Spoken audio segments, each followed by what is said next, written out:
Hello guys, welcome back. Tech Motorsports. I'm here, and here sitting next to me is my 03 E46 M3. So as I promised, here is the overview of the vehicle that I stated in my introduction video. So what we have is a car that pretty much was what I can call was abandoned. The car had some damage on the back. It didn't run, is what I was being told. So when I went to go look at it to purchase it, I couldn't get it started. So I kind of gambled to see if it was a good buy. Unfortunately, it wasn't. Found out that it had a hole in the block, cylinder number 6. The rod just went through the side of the block.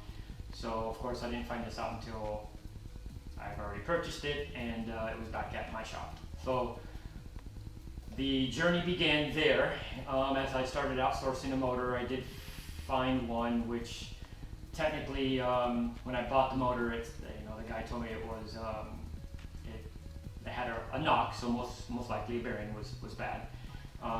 It was, and I had to then locate a crank at that point because the crank was bad.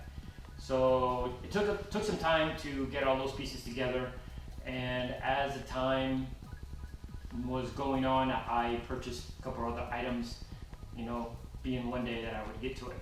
And that day did come. It happened the beginning of last year, in 2020. So what I have here is what you may call a mini resto. I don't know if you could actually classify it as that, but a lot of the items were completely removed from the car. I mean, the only things that I can think of that were still in the car at the time of me working on it was the front windshield, the rear glass, the dash, the electrical harness from the inside, and the carpet. I think everything else after that was completely removed from the front of the chassis, from underneath, and the rear subframe.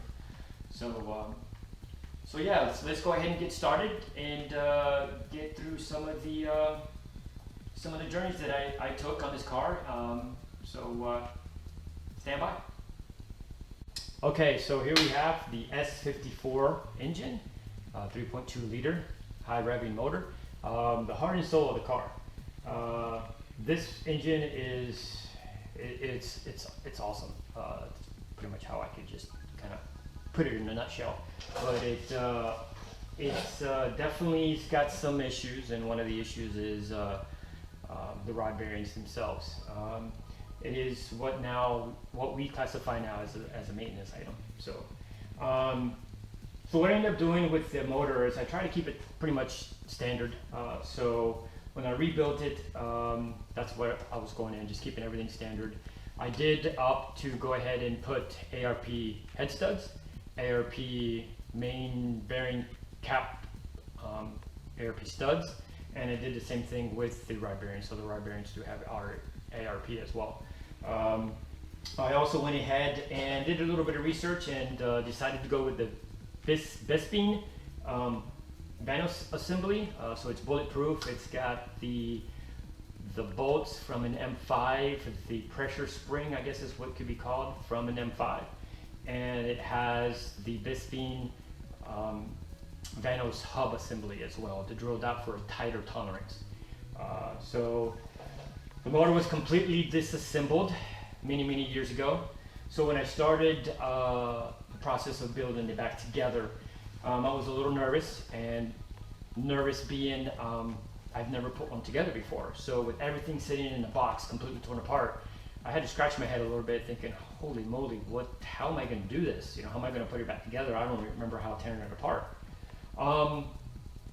So I've kind of, did a little digging on the internet, really didn't find much, but I just started on it. And to be honest with you, it wasn't that hard. Don't get me wrong, there was probably a couple of items that I had to remove to put something else on and then put that back on. But besides that, it wasn't that hard. It really wasn't. It was actually, I hate to say it was kind of fun. I mean, it was kind of neat putting everything all back together.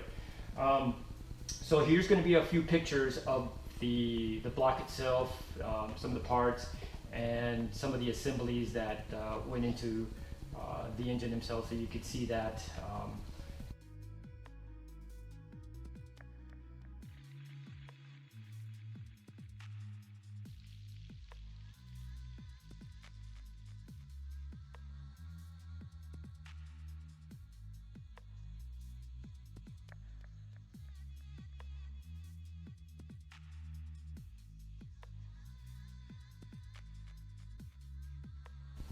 It came out awesome. I took all the parts, all the bolts, everything that was dirty or anything of that sort that I ended up reusing, I ended up cleaning and respraying with temperature paint, just to give it that nice new look. The valve covers themselves in the intake, I painted those in semi-gloss. And everything else on the outside, that was more of a plastic, another plastic trim. I probably just did it in flat black. So, but yeah, she came a long way. She does look very beautiful in her new home. It is an SMG. I don't know if you guys were able to notice the little SMG filler over there. I'm having fun with it. It's not as bad as I thought it was going to be, but I have yet to actually floor the car or do hard shifting. I have been a passenger in one and didn't like the shifting. When you would string it out to 8,000 RPMs and then upshift, and it was really hard banging shifts and not that pleasing. So yeah, so what I'm going to do now is I'm going to raise the car up so we can take a look underneath and see what's been done underneath. So here is a look under the undercarriage of the car. Like I stated, most of the parts, or pretty much all the parts, were removed, cleaned, and painted on the chassis as well. The under trays, same thing, they just had a bunch of oil. I mean, yeah, it's cracked, but eventually I would replace it. Went as far as, did the suspension as well, the wheel wells,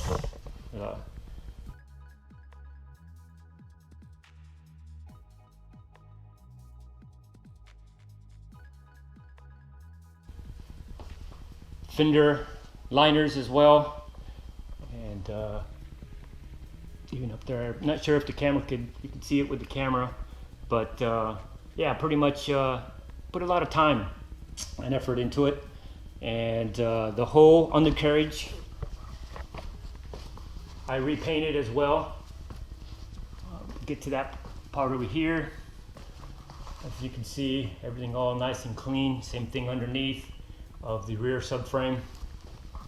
Everything was removed and cleaned, prepped for paint. She looks great. Got the back end back there. The exhaust I painted as well. I didn't want to keep it that the stainless steel look, so I just painted it with heat treated. The subframe itself, the rear subframe, fully dropped that.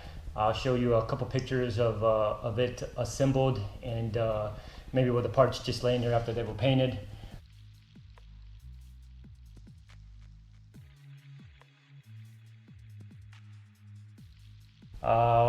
The other thing I ended up doing was the rear subframing reinforcement.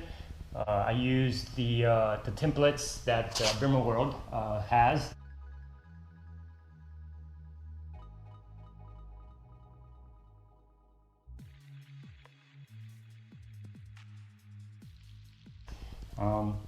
I've used Bimmer and reddish ones, and I think I prefer the reddish ones, not knocking the Bimmer World ones, but it just seems to have a little bit more meat to cover those bad spots. So there was some cracks in them. I had to fix them up. I'll show a couple here as well, a couple pictures of them.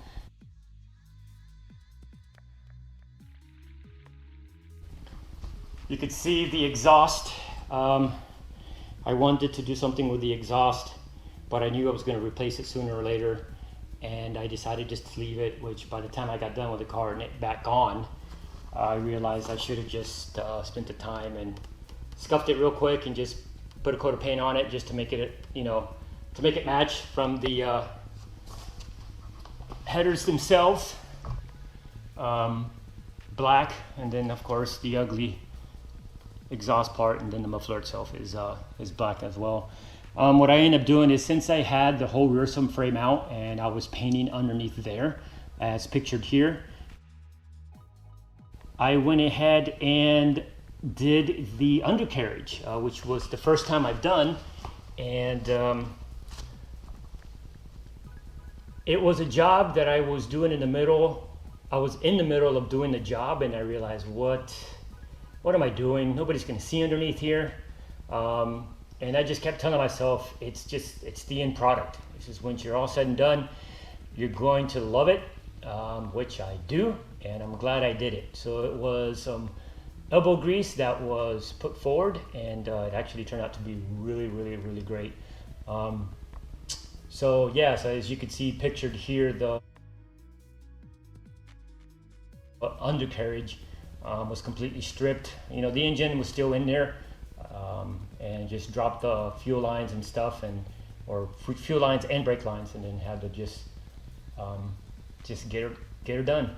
And so yeah, so let's move into the interior. Okay, here we are with the door panels. As anybody knows, on E46s, or most of the BMWs, that the armrest or grab handle there on the door, usually just after so many years, they just start to look awful. The same thing with the dash trim that goes all the way around and across, and the same thing with the passenger one. These in particular were really bad, especially the door ones. Not so much the dash trim, but there were a couple spots that you could tell eventually it was going to start cracking, peeling, and it was just going to look awful. So since I had everything apart, I went ahead and sanded them down, primered them, and sprayed them. It was probably about 3 shades lighter than the original, but it actually came out really good. It gives it that extra little kick in there. I also went ahead and did the center console, as you can see as well. I painted the shift knob semi-gloss black or flat black, and the same thing with the SMG emblems there. Since those were no longer chrome, I figured I better do the SMG little logo as well. So another thing that I got to get taken care of, if you look at the steering wheel, it has been rewrapped. I'm pretty sure it looks awful underneath, but the thing that drives me nuts is, if you're really paying attention, there is that seam that doesn't even line up at all, and it just drives me nuts when I'm driving. So I will be sorting one of those suckers out, because I trying to get a nice, good, clean, used one is my goal, because I do not want to buy a new one. I don't know if you could get in there and see, but the passenger seats just look great. Same with the front passenger. It came out beautifully. I had the interior done by Master Smart. They came to my house and put a little love to those seats. The driver's seat, as you can tell, is not in the car. I removed this race seat out of my track car, my E46 track car. So I wanted to drive it. I wanted to put 500 miles on it, so I took that sucker out. Thanks to my one of my buddies who told me about it. I just wasn't even thinking about putting that seat in here. But yeah, I should be receiving my seat cover Tuesday or here soon, I would say. And so I should have that thing up and running. And the reason behind it is I had to replace the seat cover, because the seat cover was really torn. Here's a picture of how the seat was. And it was really bad to where I had to replace both the back and the bottom. And because I had a spare interior for my track car, I ended up using the black leather seat cover and put it on this car. But as I'm changing stuff out, I realized that it doesn't have a heated seat on the black one that I was going to get dyed. So Master Smart took the seat with them, or the seat covers, so they could put the heating element on the black, soon to be cinnamon seat cover, and then also send me back my my headrest. As you can see, it's not there.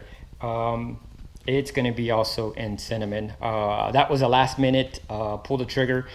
I was going to leave it black, and as I saw a picture of one that he showed me, I instantly said I wanted cinnamon. So what he did, he just took it with him, and I'm soon to get it back. Their car is pretty much just past 500 miles on the engine, so I will be doing a follow-up video on that, as I do have a couple check engine lights that come on. I'm going to keep the miles going, so I just I ran with the codes, and what I ended up doing is I would get the codes, I would take a snapshot of the codes, and I would see if I would get any different codes.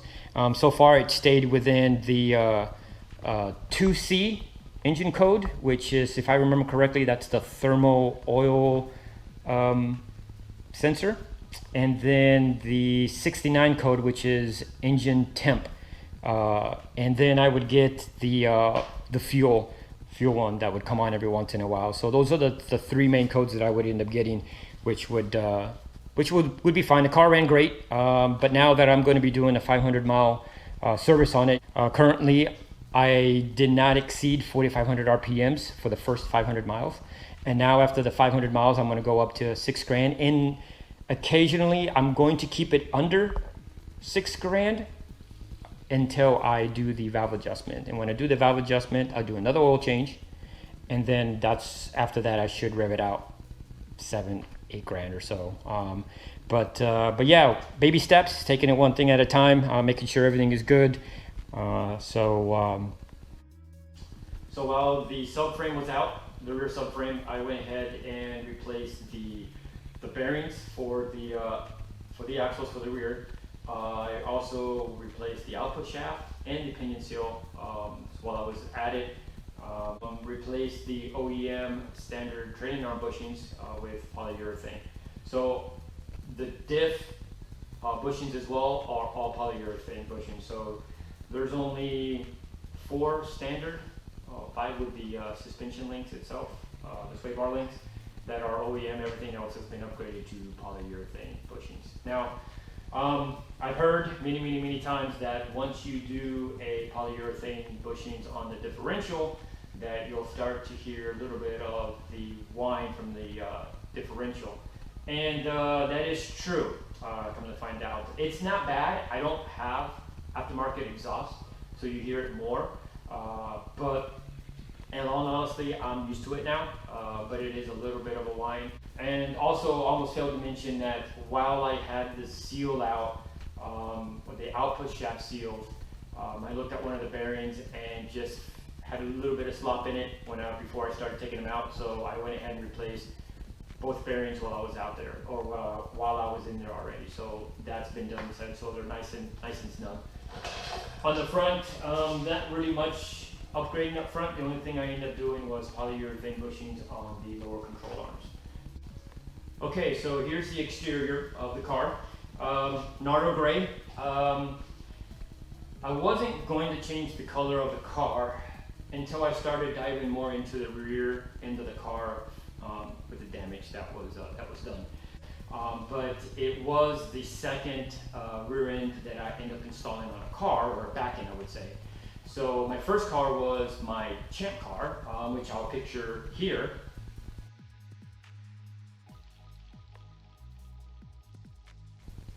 That was the first one I did, and it was much bigger than what the E46 M3 was.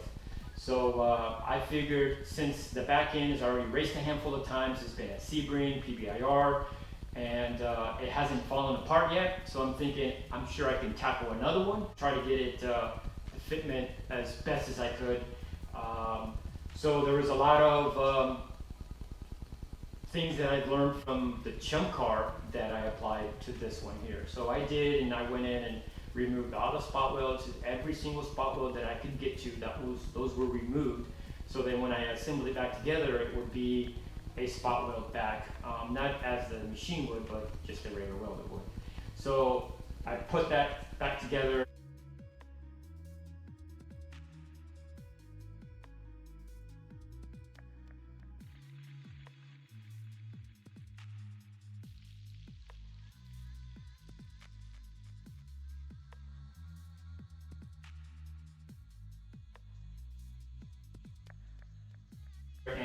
once I was done with that, I realized that I didn't want to keep it that same color anymore. And my goal with this car was to put it together and pretty much put it up for sale, because of the COVID situation. Made things a little bit tough. So I just wanted to make sure that I was able to cover, you know, the bills and stuff down the road. But as I picked the color out, Nardo Gray, and I pictured it. I mean, I literally, the image in my mind is I can touch it and I can feel the car. And the way I pictured it, I started falling in love with it. And it still hasn't even been painted yet. Once I got it back, and